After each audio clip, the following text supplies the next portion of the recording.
Olá! Seja muito bem-vindo ao canal Notícias Atuais. Hoje iremos explicar um pouco sobre as 3 possíveis consequências que o Brasil e o mundo poderão enfrentar, caso realmente ocorra uma guerra entre Israel e Irã. A terceira poderá ser terrível.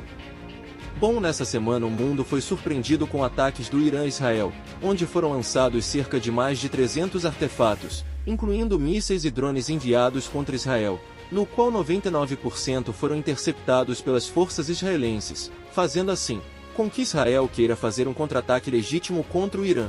Mas a pergunta que fica é: quais seriam as consequências de uma possível guerra entre esses dois países? Vamos te explicar as 3 possíveis consequências para o Brasil e para o mundo. Em primeiro lugar, o aumento do barril de petróleo. Sabemos que o Oriente Médio é um dos maiores exportadores de petróleo do mundo. Com a existência de um conflito armado na região, a produção seria terrivelmente afetada, fazendo assim com que o preço dos combustíveis aumente em todo o mundo, incluindo no Brasil, onde o barril chegou a ficar 17% mais caro que o preço internacional. Lembrando que, ao pressionar o preço dos combustíveis, haverá consequentemente um considerável crescimento no preço dos alimentos, já que precisa-se de combustível para transportar os alimentos por todo o Brasil. Em segundo lugar, o aumento do dólar. Em época de tensão mundial, o dinheiro, ou seja, os investidores, tende a escolher a economia mais segura do mundo, que no caso ainda é os Estados Unidos, fazendo assim com que o preço do dólar aumente cada vez mais.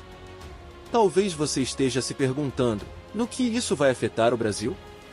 Já que o dólar não é a sua moeda de origem. O que acontece é que o Brasil não apenas exporta produtos, ou seja, ele não apenas vende, mas também compra produtos de outros países como Estados Unidos e Oriente Médio. Produtos esses que são peças de veículos, medicamentos, eletroeletrônicos, produtos usados na lavoura como inseticida, pesticida, entre outros. Assim, um conflito prejudicaria a economia brasileira, podendo levar até mesmo ao aumento da inflação, que hoje está em 3,89%, e em terceiro e último lugar, uma terceira guerra mundial. O risco de uma escalada no Oriente Médio provocar uma guerra regional generalizada, e podendo sair do controle levando a um conflito mundial, é especulado por muitos especialistas. Isso porque com a chegada da globalização todos os países, independentemente do continente, possuem uma certa dependência financeira um dos outros, ainda que essa dependência seja direta ou indireta, beneficiando os que possuem uma maior economia.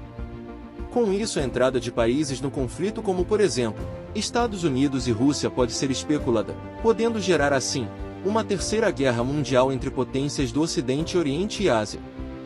Vale salientar que o interesse de grandes países nesse possível conflito entre Israel e Irã é maior devido a questões regionais, religiosa, política e ideológica, e logicamente interesses econômicos. O que achou dessa análise? Acha que o conflito poderá prejudicar a todos? Ou somente Israel e Irã serão afetados?